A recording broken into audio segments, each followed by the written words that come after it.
Həmişə eqolu adamın yanında bir əksik adam görərsiniz. Onun əksikliyini bəsləyir. Bu da bunun artıqlığını bəsləyir. Bunların ikisi də yarım adamdılar. Həqiqi adam deyirlər. Məsələn, eqolu adam ləyaqətli bir adamın yanında olanda o özünü narahat hiss edir. Hiss edir bu adam ona bir pis söz demir, yaralamaq istəmir onu. Amma belə susmağından, görmür onu, bir şey görə. danışmamağından bu nəsə belə bir şey, mesajlar alır. Eqolu adamlar sənin yanında çox danışırlar. İndi məni dəvət eləmisiniz deyə mən danışıram.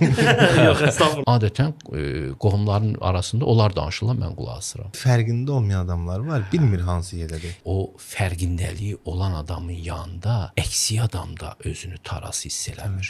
Çünki o fərqindəliyi olan adam ona həmişə ləyaqət aşılayır. Eqolu adama da dəstəkləmir onun egosunu. Ən yaxşı halda da görmür onu. Çünki o eqolu adam səndən də nökərləmək istəyir Hə, mütləq. O səninlə arzudadır. kontakta girir, amma elə bir tonla girir ki, səndən nökər yaratmaq istəyir. Sən də nökər olmursan ona, o belə nataraz olur, hisslənir. Söhbətin harmoniyası olur. Balans, Ha. balans.